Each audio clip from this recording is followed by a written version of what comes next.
अरे काहे जीजाजी ए भैया इ त सलिया आ गइलो भर होली मनोरंजन करी गोड़ लागता। अरे अरे ये कहाँ गोड़ लगताड़ू हो? पहले लोग गोड़ नीचे लागत रहे अब बीचे लागता। अब तू कहाँ चढ़ल जाता रू? देखिए जीजाजी ढेर मत बोली, सुन तनी के रउआ गाना गावतानी। अभी ये रिलीज हो गई। हाँ तो आई ए बेरा हमरे ले फरियाली। भैया त पावर देखावतिया खेड़ा ना ई का छेड़ी हन आ रई रई रई रई रई रई रई रई। आय हाय हाय हाय। अरे पहिला बेरी साली आइलू अपना जीजा घरे।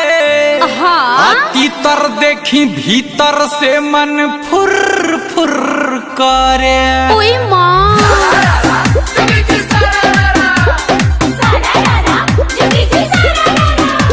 टंगा जाइबू हो टंगा जाइबू टंगा जाइबू हो टंगा जाइबू हो साली हे हुआ गेहूं में रंगा जाइबू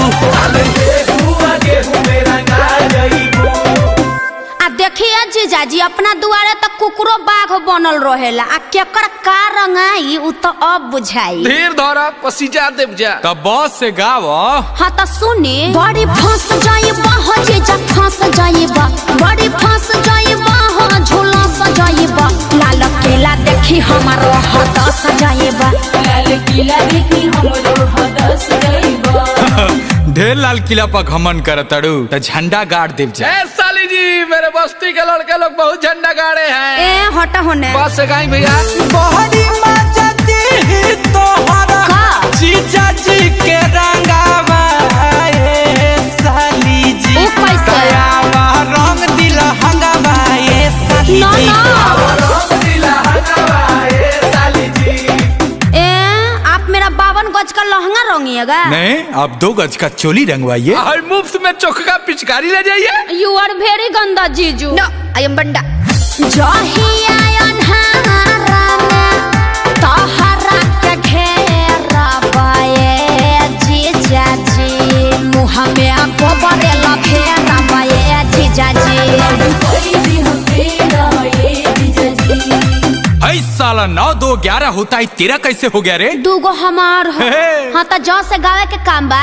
अरे जाती हम जानती की बोलबू साली होता ना तोहरा संगे दिने दिने घटाई देती घटाना। अरे बाप रे। पिचकारी हमरा गरती की मजा बड़ी मरती ए साली। ओहो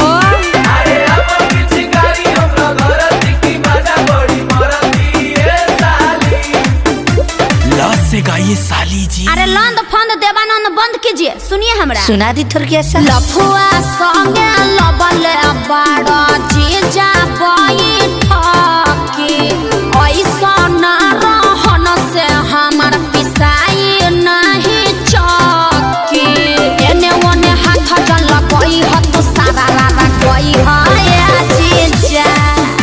बहरी तू रंग वाला गई आती सारा डरा गई हाय जीजा। रउआ एजा का प्याज छिलैनी हा। जस से गाई भैया जीजा जी के साली बहोला बड़ी हक तोरा वीडियो में डालम तोरो में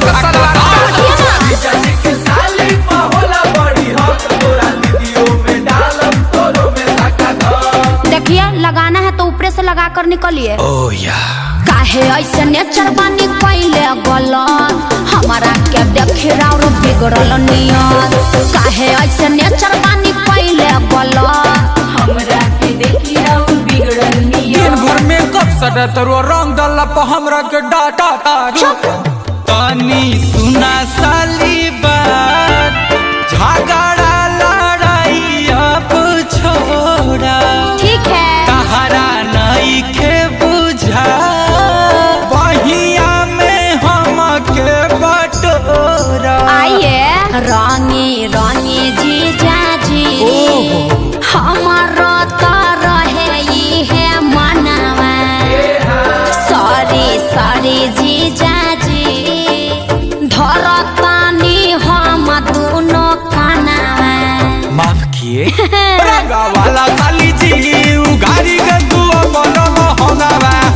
डाली डाली जीजा जी अब नहीं करब हम बहानावा। डाली डाली जीजाजी अब नहीं आदिशक्ति फिल्म्स।